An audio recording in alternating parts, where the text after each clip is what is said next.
चाहिए। Song of my self जो है वो 12th का दूसरा चैप्टर है ना, ये सेकंड चैप्टर है 12th पोएम का।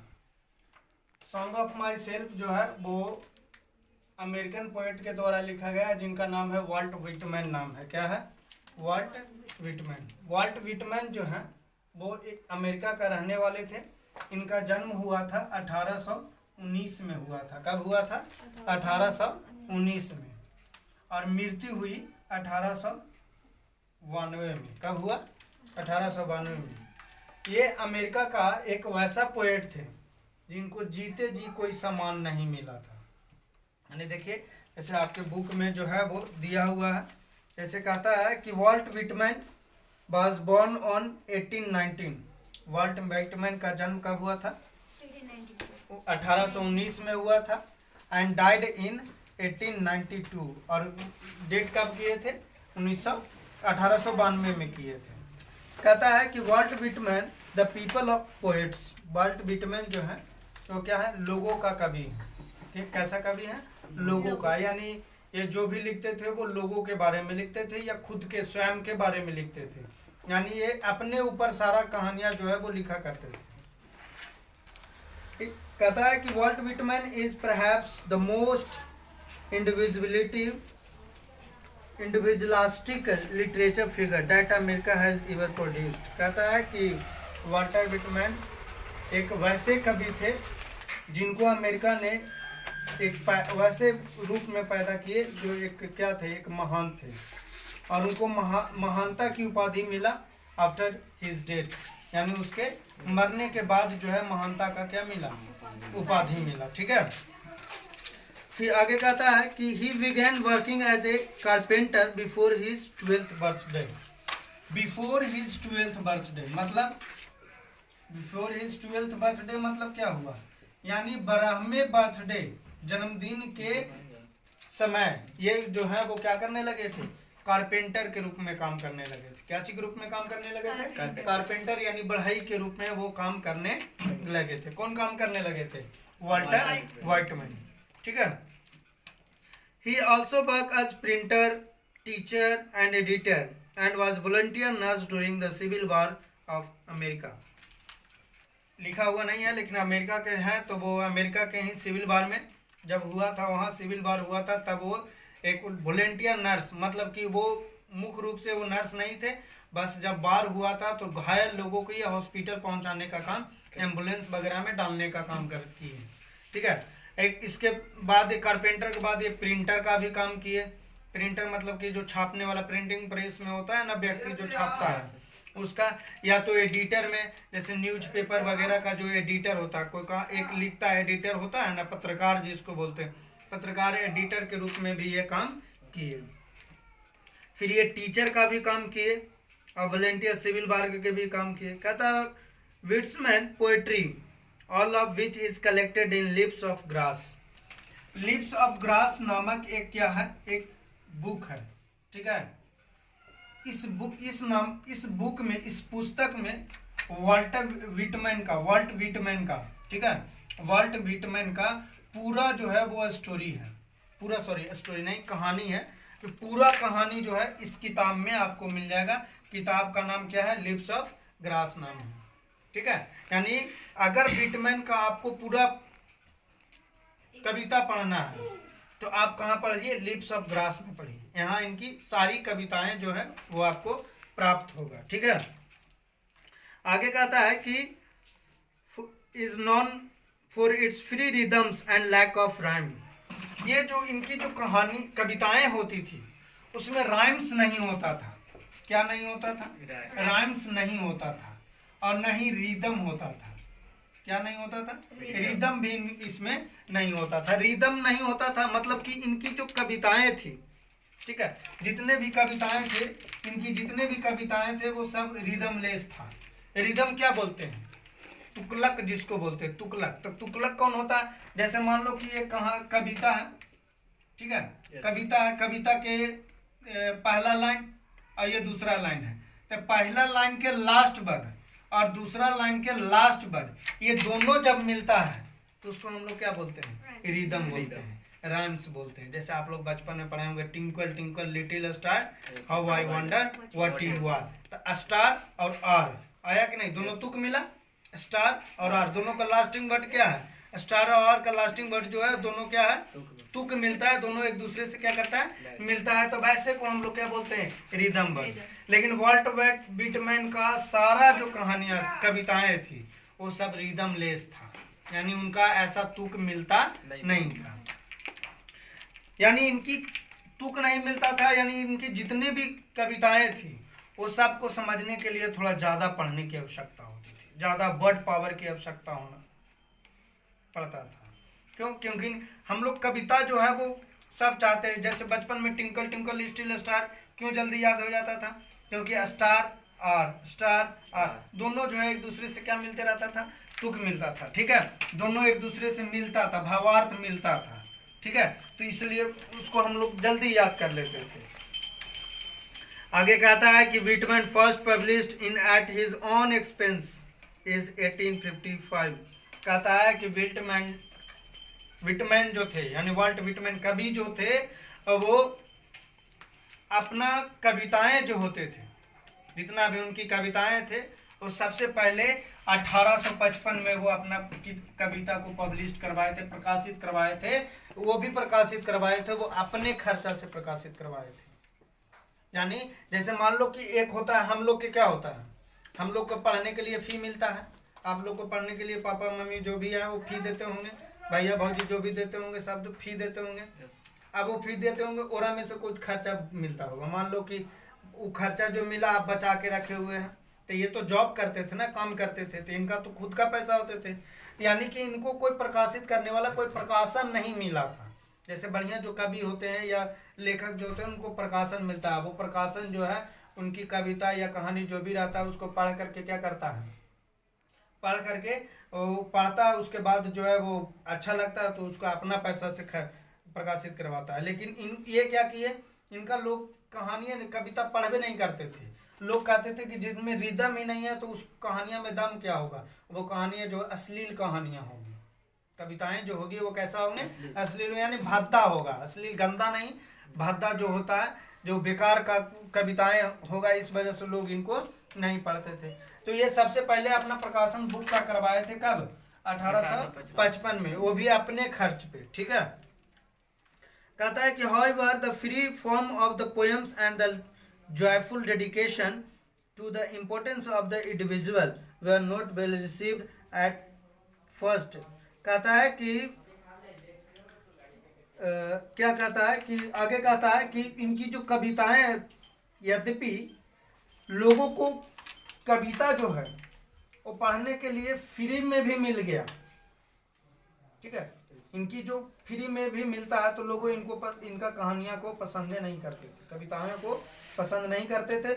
जबकि अगर उसमें बढ़िया से पढ़ा जाए, उनकी हर एक वर्ड को इंडिविजुअल वास्तविक रूप में या बोले तो बढ़िया से देखा जाए, परखा जाए, तो सारा वर्ड जो है वो इम्पोर्टेंस हो, ठीक है, सबका वर्ड जो था वो सारा वर्ड जो है इम्पोर्टेंस था। क्योंकि ये कविताएं जो लिखे करते थे वो खुद के ऊपर लिखा करते थे, मनुष्य के, वो जो एक मनुष्य थे वो अपने ऊपर लिखा करते थे, जो भी सुख दुख का बात था वो सारा जो है वो लिख डालते थे। ठीक है, तो अपने ऊपर लिखते थे, तो तू कहाँ से मिलेगा, तू राइम से मिलेगा, नहीं मिलेगा। फिर कहता है कि in fact his collection of poem cost Whitman his job as it was taken to be absence।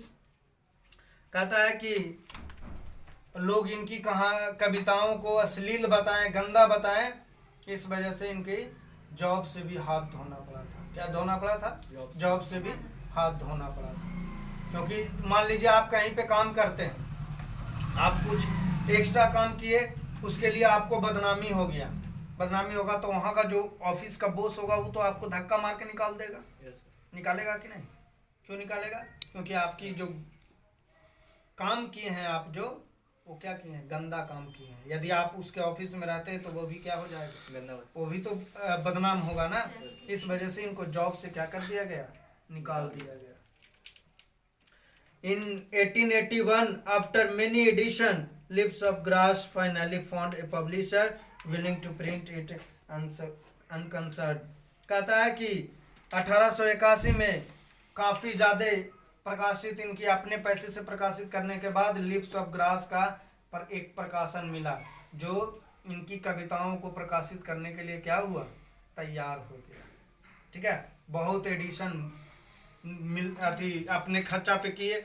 उसके बाद 1881 में जो है क्या हुआ, इनको कविता को छापने के लिए इनकी जो बुक था, नाम दिए थे लिप्स ऑफ ग्रास, उसका वो क्या किए थे, प्रकाशित करने के लिए तैयार हुआ था।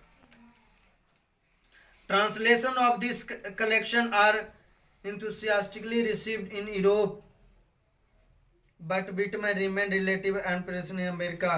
कहता है कि इनका ट्रांसलेशन जो है, ट्रांसलेशन का जो कलेक्शन था, ठीक है, इनकी जो ट्रांसलेशन मतलब क्या होता है, बदलना, लैंग्वेज बदलना। इनकी जो ट्रांसलेशन की जो कविताओं को ट्रांसलेट किया गया था और पब्लिश किया गया था, उसकी जो कॉपियां जो था, कलेक्शन संग्रह जो था, वो यूरोप में भी बेचा गया। यूरोप के लोग बोले कि आप मेरे के यहाँ आ जाइए, मैं आपको सारा सामान, इज्जत और सामान दूंगा। लेकिन फिर भी ये जो है वो अमेरिका को छोड़ करके नहीं गए। ठीक है, जैसे हमारे के यहाँ क्या है, बहुत सारे हैं, अगर कोई देश बुला लेता है कि आइए मेरे के यहाँ, तो वो तुरंत दौड़े हुए चला जाता है। लेकिन ये वैसे थे क्या, यूरोप इनको बुला रहा था, इनकी कलेक्शन को वो अपना प्रकाशित करना चाह रहा था, लेकिन फिर भी ये जो है वो क्या हुए, अमेरिका को छोड़ करके जाने का इच्छा जाहिर नहीं की। It was only after his death that he could win appreciation in America for his original and innovative experience of American individualism।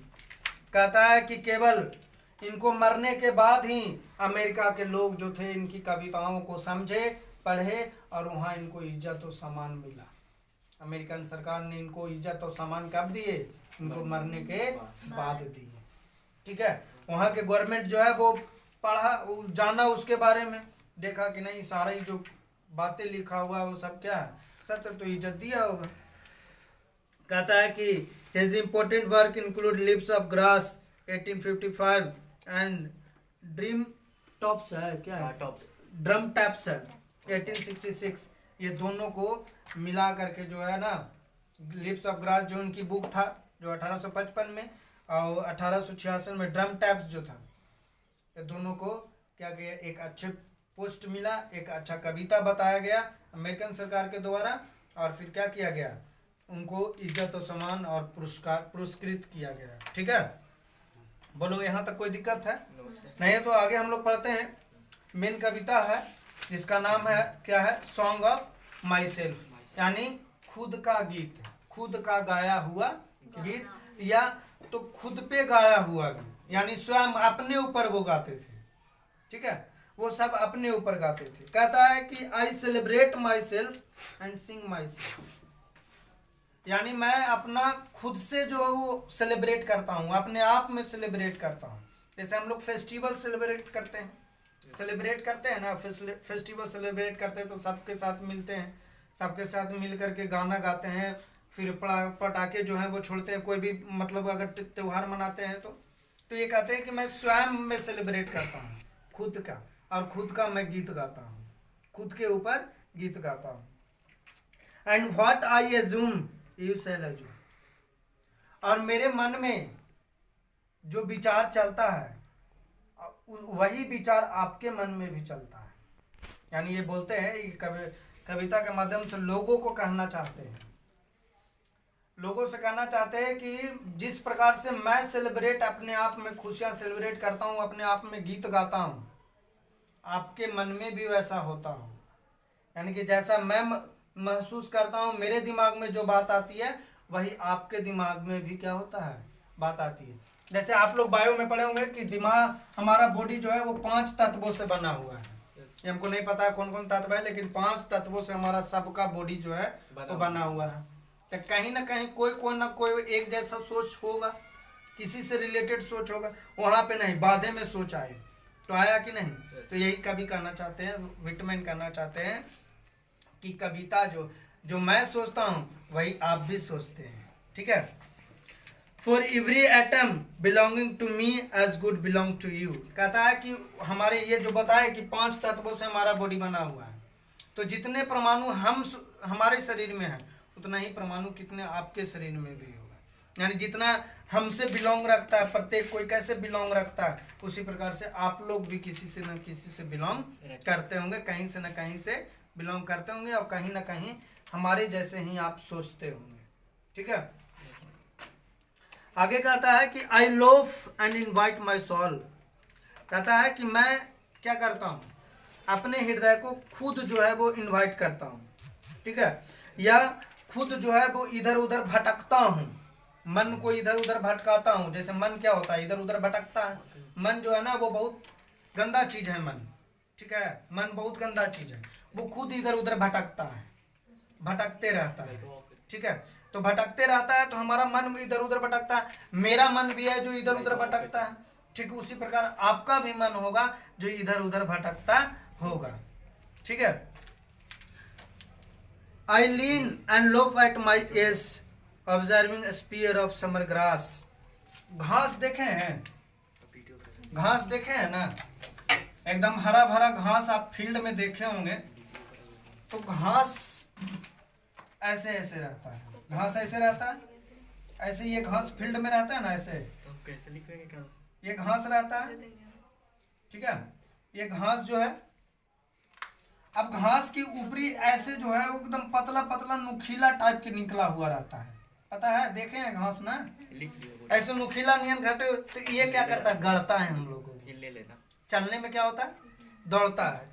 जब हम लोग चलते हैं तो क्या करता है, गड़ता है, वो चुभता है। ये जो नुकीला चीज रहता है वो क्या कहता है, चुभता है। तो वही कह रहा है कि आई लीन, जब मैं लेटता हूँ, आराम करता हूँ, and loaf eight my ease observing speed of summer grass. ये जो गर्मियों के समय में ये जो समर ग्रास होते हैं, समर ग्रास बोला जाता है, ये घास वगैरह गर्मी के समय में घास रहता है ना, और जो ऊपर वाला उसकी नुकीला जो कण होते हैं उसी को बोलते हैं, ये क्या होता है, चुभता है। क्या होता है, चुभता है, हमारे अंदर एज करता है, ऑब्जर्व करता है। My tongue every atom of my blood from head for this soil this air. कहता है कि हम जब उस पर चलते हैं तो क्या होता है, चुभता है, तो हमें महसूस होता है। क्यों महसूस होता है, क्योंकि हमारा दिमाग इधर उधर भटकते नहीं रहता है, मैं अपना ध्यान उसी चीज वहीं पे रखता हूँ। जैसे कोई व्यक्ति है जो जा रहा है, कुछ चीज कोई चीज पे भी चढ़ जाता है, उसको पता नहीं चलता है, तो उसको घर आएगा तो बोलेगा कि कुछ पे चढ़ के आ गया, अरे पता नहीं चला, चलने के सुर में पता नहीं चला। लेकिन ये वॉल्ट विटमैन कहते हैं कि मैं जब भी चलता हूँ तो मेरा दिमाग वहीं पे रहता है। इसलिए जब भी मैं समर ग्रास पे चलता हूँ तो क्या होता है, हमारा जो है वो पैर में जब चुभता है तो हमें महसूस होता है। ठीक है, फेंक देंगे। कहता है कि every atom of my blood from head from this soil formed from this soil this air. कहता है कि हमारे खून का एक एक कतरा, जो बोलते हैं ना कि हमारे खून का एक एक कतरा जो है इस चीज से बना हुआ है, हमारे मम्मी पापा का देन है एक एक कतरा। तो ये बोलते हैं, वॉल्टर विटमैन कहता है कि हमारी बॉडी के जो एक एक खून का एक एक कतरा जो है वो इस मिट्टी से बना हुआ है और इस वायु से बना हुआ है। यही मिट्टी, यही मैं यहीं पे जन्म लिया था और यही मिट्टी और यही वायु से क्या हुआ है, बना हुआ है। ठीक है, I know, sorry, born here of parents, born here from parents the same and their parents the same।